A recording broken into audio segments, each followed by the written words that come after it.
But Ben, if there's nothing I've forgotten, I'll hand it over to you. Thank you very much, Pete. And yes, for today's AMA, we are very excited to have Neema Lugangira, who is a member of parliament in Tanzania, and she is also the founder of Agri Thamani. This is a NGO that engages in nutrition data mapping for policy advocacy, which we're very excited to hear about today. Just one housekeeping item, everyone, for the questions today, please write any questions that you have into the chat. And myself and Neema will be monitoring the chat and will highlight any questions for her to answer. A quick reminder, please note that all questions should abide by HOT's code of conduct and be on topic. On open mapping, Agri Thamani's work, or anything else that Neema wants to mention in her remarks. And thank you again, Neema, for joining us today. Please tell us a little bit about the work that Agri Thamani has been doing.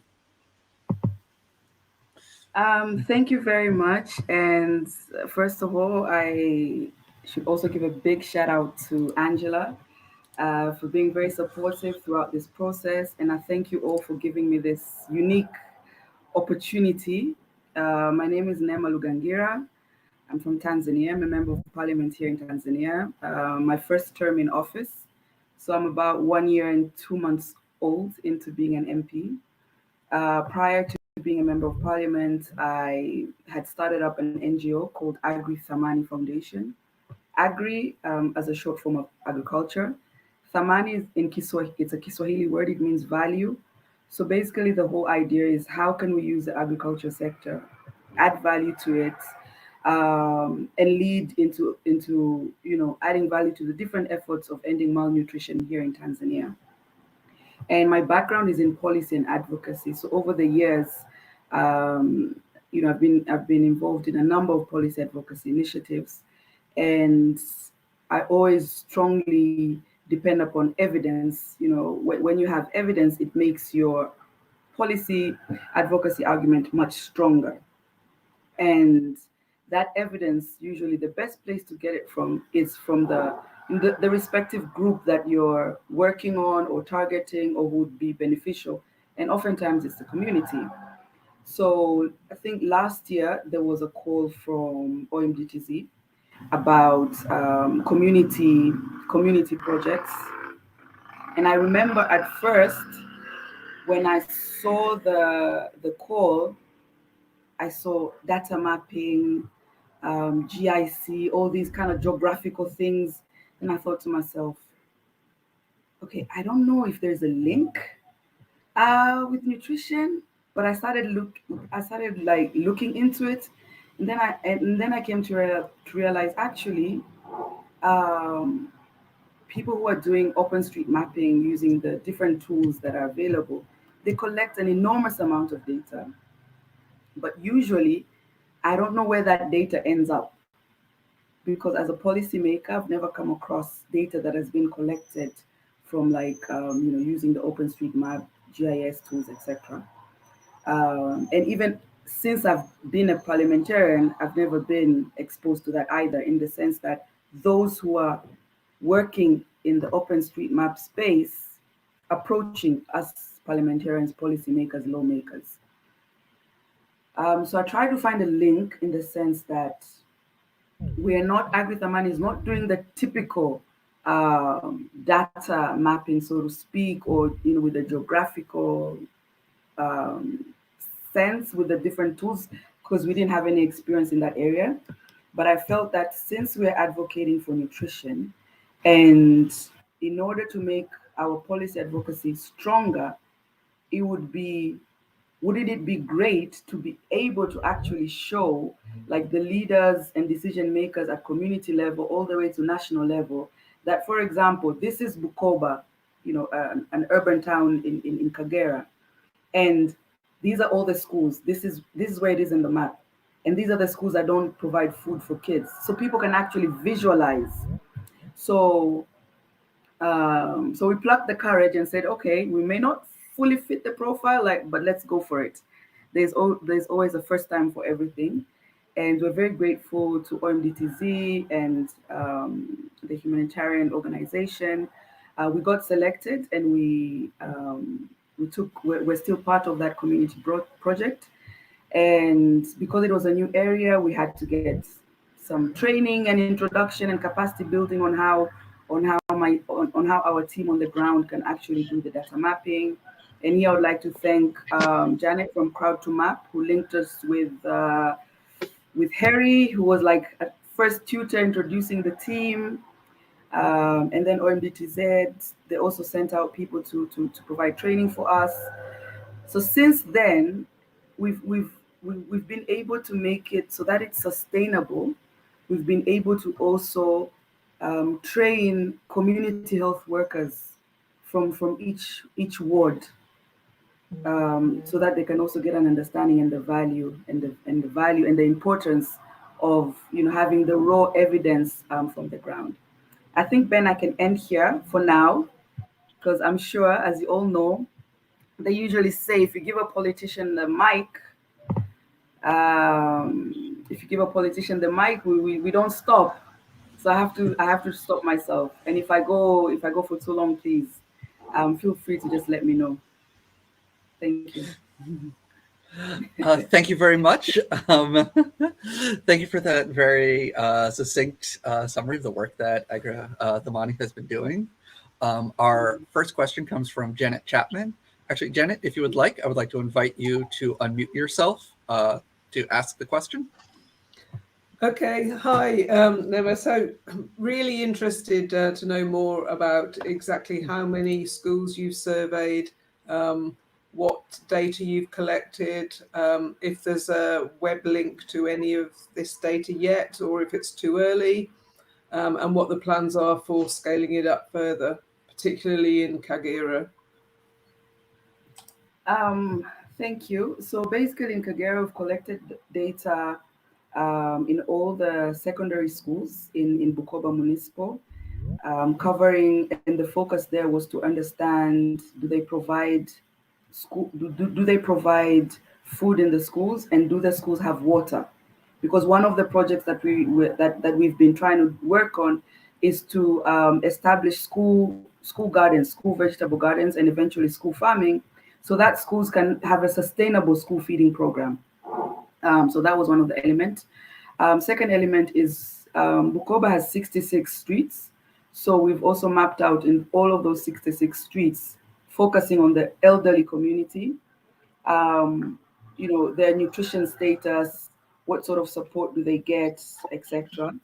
And the plan of scaling up is obviously we were limited in terms of funding, because one of the challenges that we got is, even when you have the community health workers on board and they're also using their own phones, their own mobile phones to do the data mapping, they need some sort of financial contribution for token to be able to buy the actual data bundle, but also for them to go around.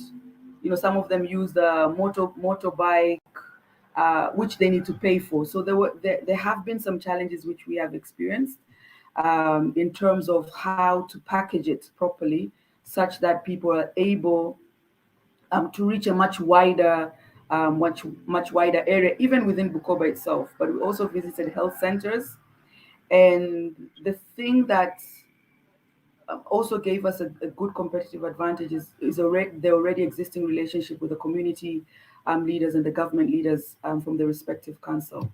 But coming back to the future, definitely we want to scale this up to cover the entire region of Kagera.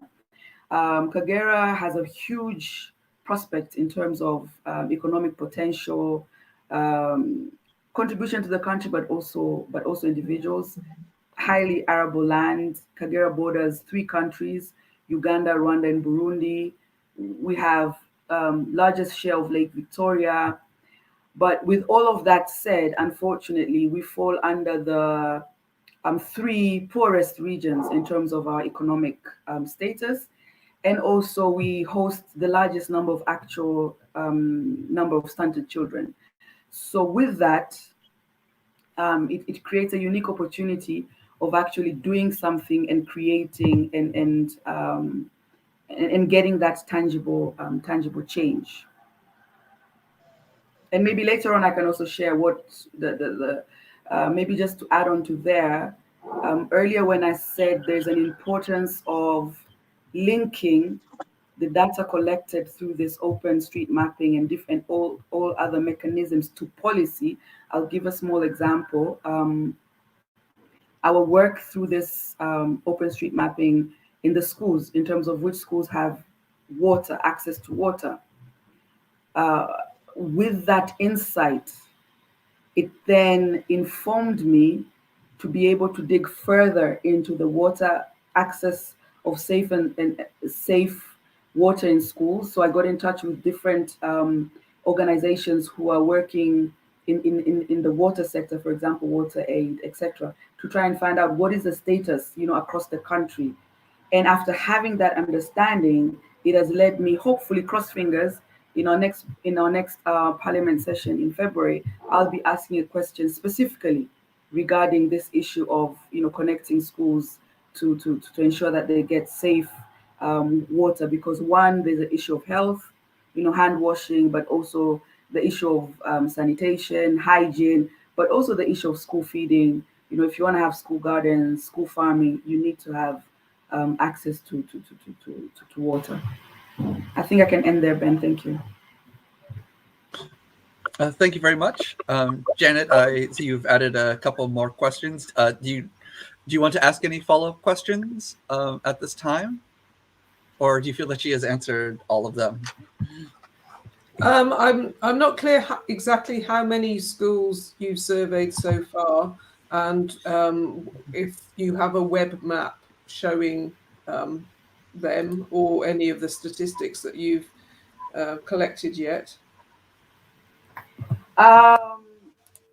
Because our project is still ongoing, I think everything, but there is a way. I think maybe because I'm seeing people from ONDTZ here, I'm sure all of the information that is being collected and is being mapped out will be publicly available, because it's through the tools that are accessible to everyone, and that's the whole purpose of open street mapping.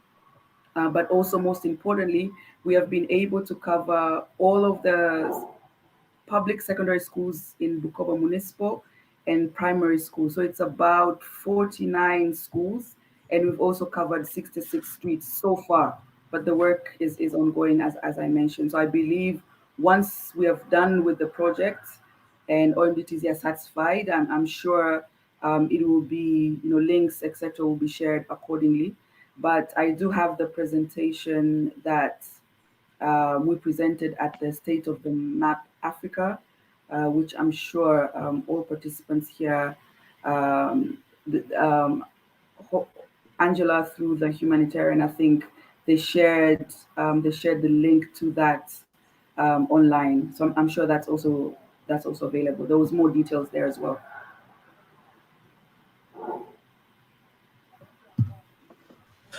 I've also just shared your presentation from State of the Map Africa in the chat. So if anyone would like to look at it, you can find it there.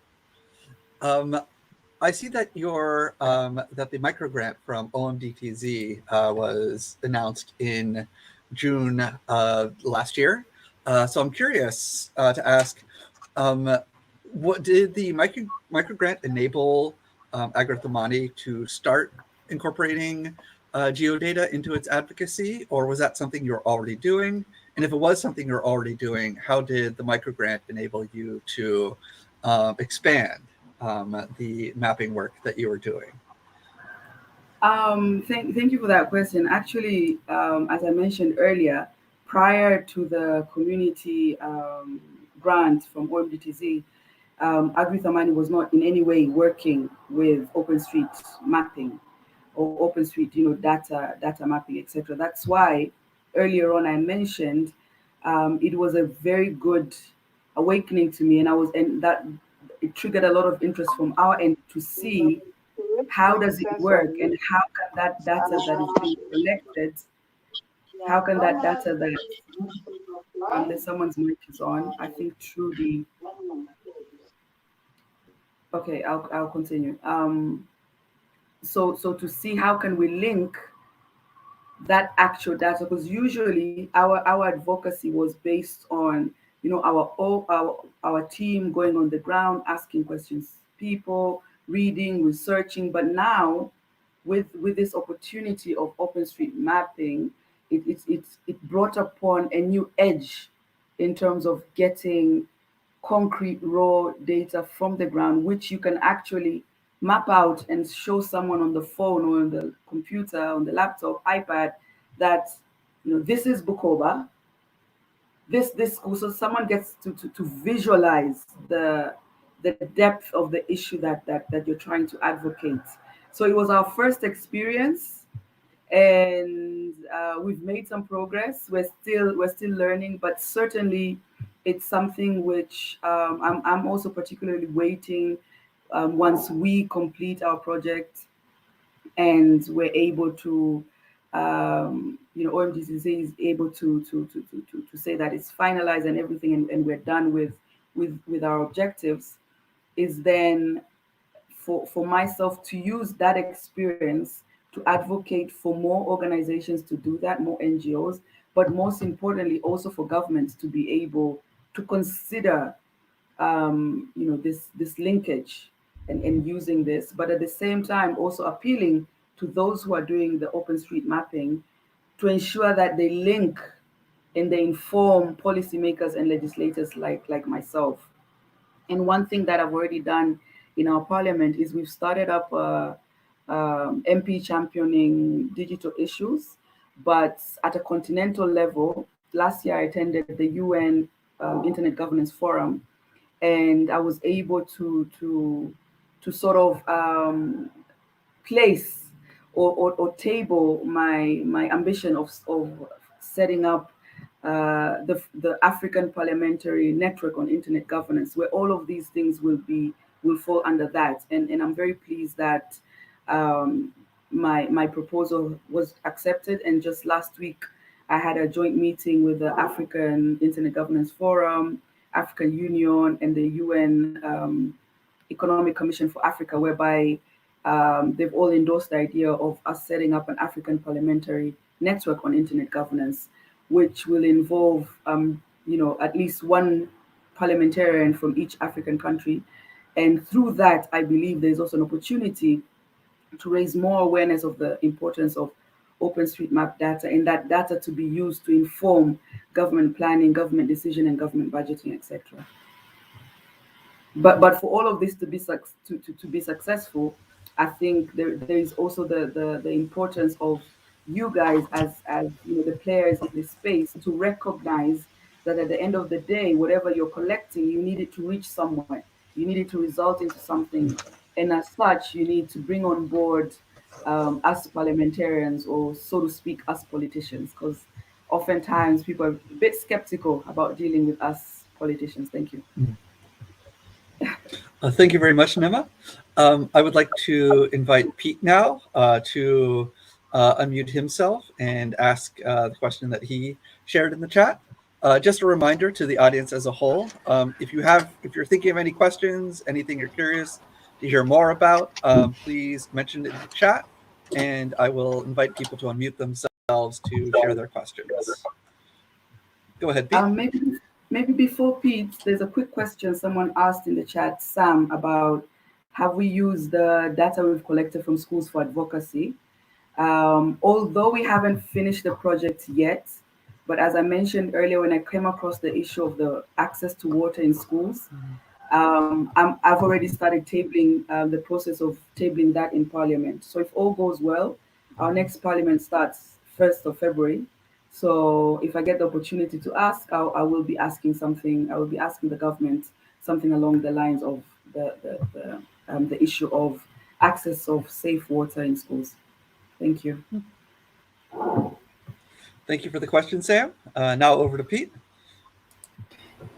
Hi, Neema. It just was interesting when you said you asked water providers. You you said that after you collected the schools data and the access to water data, it meant you could dig deeper and ask water providers for other data sets.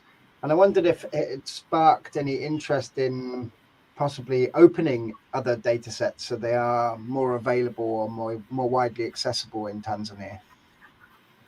Actually, I must admit, prior to the issue of prior to doing this data mapping, the issue of access of water in schools, I recognize it as an important item, but I was not fully aware on how big of a gap and need there is.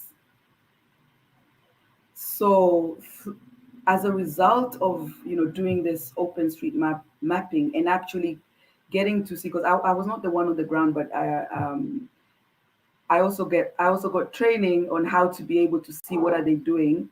So whenever I was going online to see how them, the different information that they've collected, every time I would be like, oh my God, all these schools don't have water.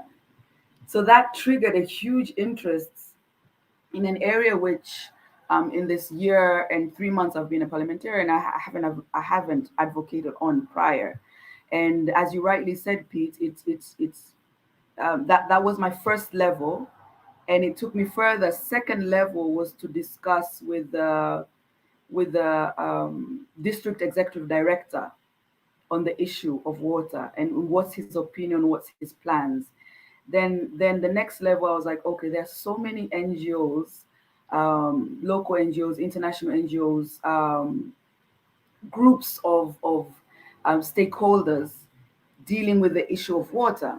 But oftentimes is to make sure that we get access of water in households so that women and girls don't spend a lot of time going to the river getting water.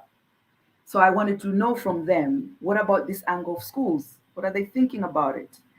So after getting that sort of understanding, now I'm at the next level of, okay, asking government about it. And as a parliamentarian, the best place for me to do that job is in parliament. So you're very right, it has triggered that interest in seeing how can we open up more of these data sets. But most importantly is, how can we make that linkage? Because had I not been in Agri Thamani as a parliamentarian, I would have remained in the same unknowing stage about the importance of evidence data that has been collected through OpenStreet mapping. So I think it's very important to achieve that link and ensure that whatever data that is being collected, let us find strategic ways to make sure that it reaches those that are in decision making, those who are in influential roles, those who have platforms that they can use to advocate and amplify those gaps that have been seen, and accordingly, provide suggestions on what should be done. Thank you, Pete.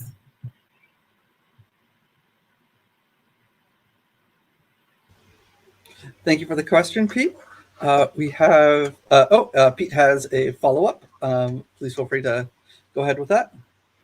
Yeah, if it's okay. I'm really interested in, one of the lovely things about being in the community working group is the shout outs that we do at the beginning. And often the things people submit have links to like beautiful maps and visualizations and, the data from OpenStreetMap and other data sources, like really, sending a message or telling a story. I wondered if you could talk a bit about how you do that in your advocacy, like what sort of visualizations do you use, or maybe you have a bit of a wish list of things that you could do that you can't yet. So I just wondered if you could talk a bit about how you visualize the data to try and convince people and make your case. So one of the things that at the moment, because we're a startup NGO, so definitely like right now we have so much data that so far we've been able to collect, but a way to amplify it, you'd need funding to be able to do that and to be able to package it in such a way that, as you've rightly said, we'll be able to create that awakening in the community, in the country, at different levels. So one of the ways that I would say, like a wish list, one would be to have the tools, or to have an in-house person who is able, like a tech person who's also very good in things of graphic designing, creative designing, to try and get that data and package it in such a way whereby it's if someone just sees, like, if it's an artwork, if someone just sees that artwork, they'll be like, wait, hang on, what's that? Like, to trigger that interest. That's one. But two is also to get spots in community radios to start raising awareness of this issue. Three is, we at Agri Thamani had already established a working group with journalists, and we have in that working group, we have journalists, editors, etc. But another way to amplify is to have workshops, targeted workshops with this group, people in the news, so that if they also understand it, they also can also package it within their own media outlets.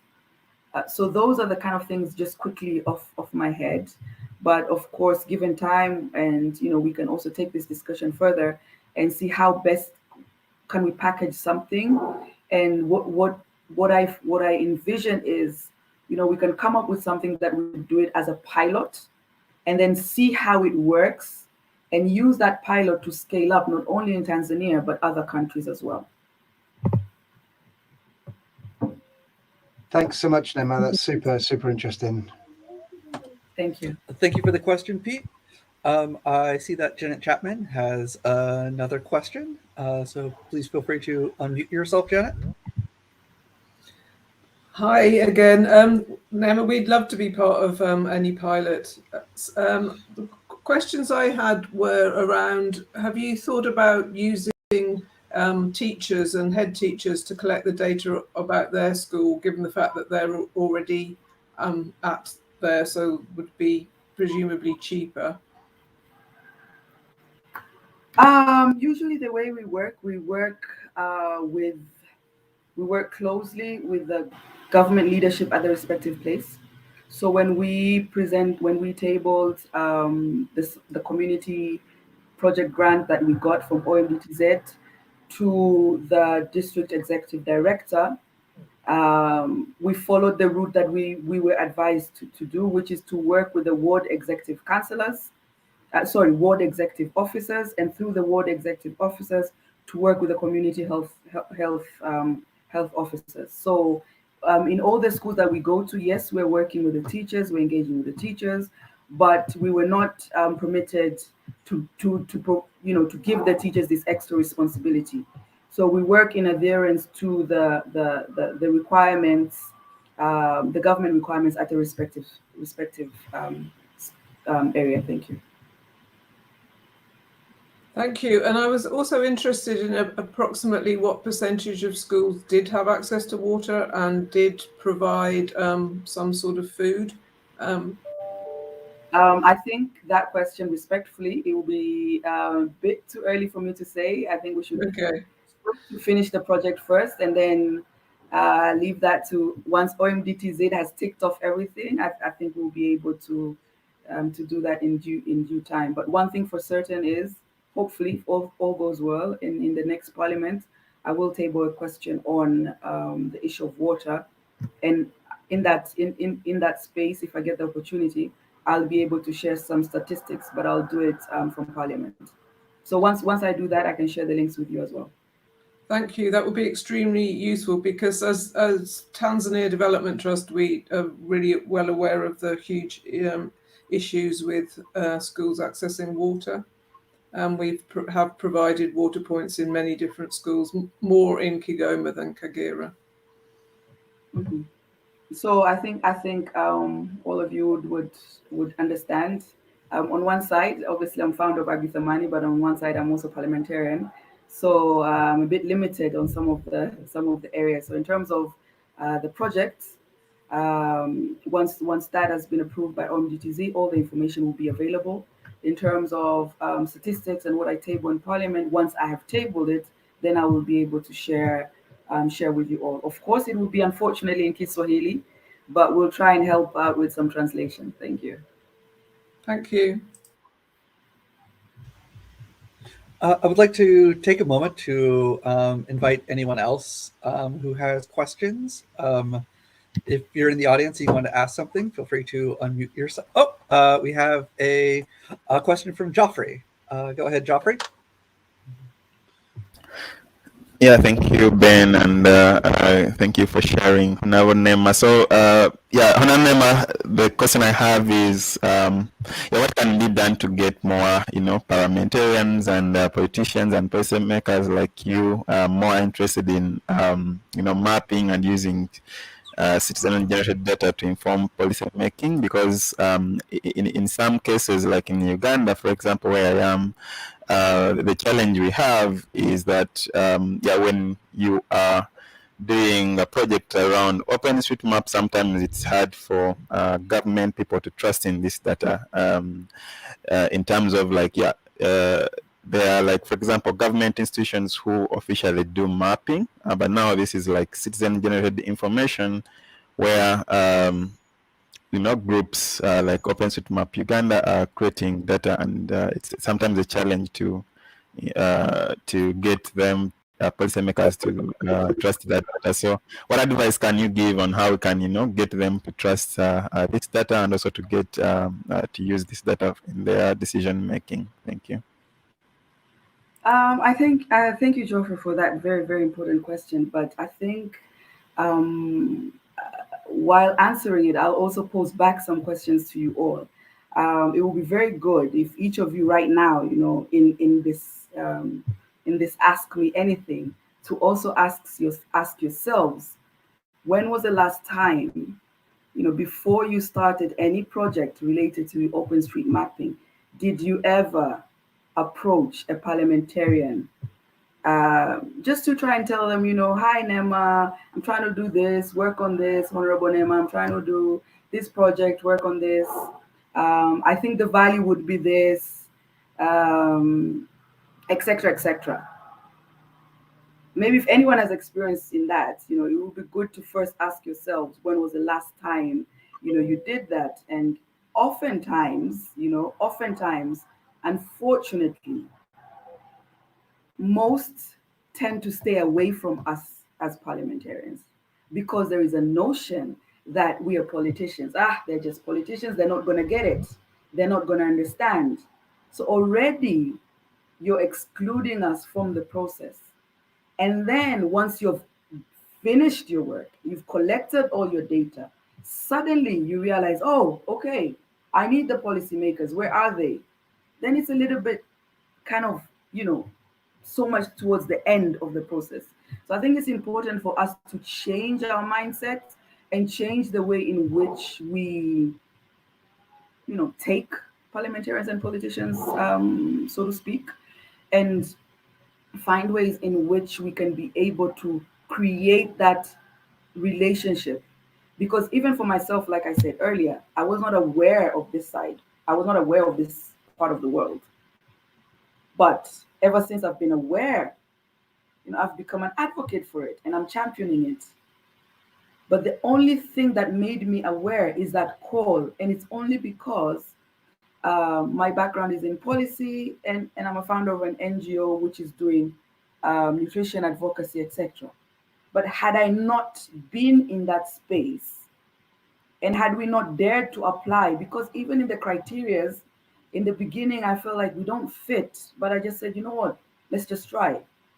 So had we not dared to even try, I still wouldn't be aware.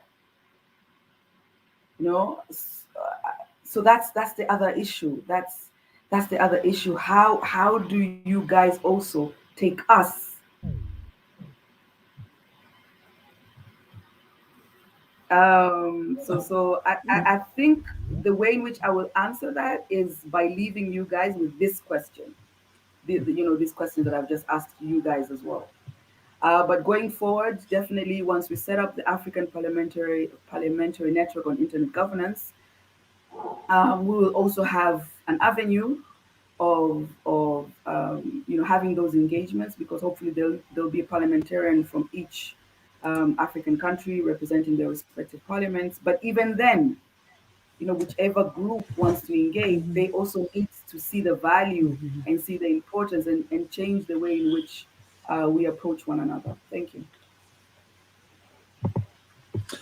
Thank you very much for that very And I for giving that apologize charge for to us. I've sorry. actually tried to be as diplomatic as possible. So I apologize if it was a bit too rough on you. I didn't mean It can be very valuable to be challenged in such a way. Thank you very much. For the last question, I would actually like to ask a pair of questions. If you can please reshare how you're hoping to ultimately share this map data that you are creating when the project is finished. Like where could members of the audience find it after the project is done? And also, are there other issues in Tanzania that you think where you think advocacy would benefit from this mapping approach? Thank you very much. Now, the first question, you've kind of put me on spot there, and I don't know, maybe someone from OMDTZ, I'm seeing Amor is here, maybe he can save me on where and how are we going to share this data. I completely understand if that is something that is still to be determined. That is a completely acceptable answer. One thing for sure I know is that it will be available in all different kinds of places. But I don't think I'm fully on top of it to be able to answer it correctly. And I don't want all of you guys to you see, these politicians don't know what they're talking about. So I'd rather not get into that. But the second item, there's a number of issues. For example, I'm a big advocate for access to sanitary pads for girls in schools. Most girls in rural schools miss a lot of school days because they don't have sanitary pads. And I want to be able to paint the picture of how big of an issue is it. And I've started talking about it in Parliament. I've started to try and have different initiatives to support girls. But of course, in order to be sustainable, there needs to be a big national kind of movement. So I think an area which I would very, very much, appreciate if we get support and guidance on is the issue of sanitary pads for girls, to be able to determine how big of a problem is it, to put numbers to the issue. That's the first one. The second one, there is a issue of the elderly. Oftentimes we tend to focus on a lot of the different groups, but we tend to forget the elderly. And when I talk about the elderly, I'm talking about the issue of free medical, because usually here in Tanzania, as per the respective laws, is that once you're an elderly, I think over 60, you're supposed to be treated for free. But there have been some challenges in that space. But those challenges, to be able to, put a number on those issues. And to just conclude, amongst, on top of everything else, I have the following prioritized agendas for 2022. So I'm just going to share my prioritized agendas for 2022, and perhaps maybe also you guys can be able to think of a way in which we can work together in those areas. So the first one is nutrition, obviously. Second is community health. Third is internet governance, and here there's a big need of providing capacity building and advocacy to decision makers, parliamentarians, ward councillors, district commissioners, regional commissioners, etc. Then the fourth one, which is no coincidence, sanitary pads for students. And the fifth one is WASH. And one of my other permanent agendas is the the way in which our prisons are crowded. The crowding in prisons due to having a large number of people who have not yet been convicted. So that's another area of interest. So through this open street mapping, I'm even seeing an opportunity of perhaps doing an open street mapping on the issue of, the resistance towards the COVID-19 vaccine and what can be done at community level. So there's a number of things that I'm thinking about. But if any of those issues are of interest to any of you, then perhaps we can have a follow-up discussion on the same, and I'll share my contacts also on the chat. But Angela has my contacts as well. Thank you, Ben. Thank you very much. Thank you very much for joining us today, and your candor and your insight. It's been a great pleasure having you talk to us and answering our questions. Arnalee has helpfully shared a link to our forum thread for this event, where in addition to putting the recording for this session and sharing any related materials, people are also welcome to post additional questions or additional perspectives that they have on anything that was discussed here today. And of course, you yourself, Neema, are welcome to contribute there as well. For instance, Janet Chapman has been sharing some other issue areas where she thinks that mapping can be useful for advocacy. So it would be great if people shared on the Lumio thread where they think that this approach can provide additional support to advocacy. Thank you again, Neema, and thank you everyone for your questions. I'll now hand things back over to Pete to carry us out through the rest of the community working group meeting. Take it away, Pete.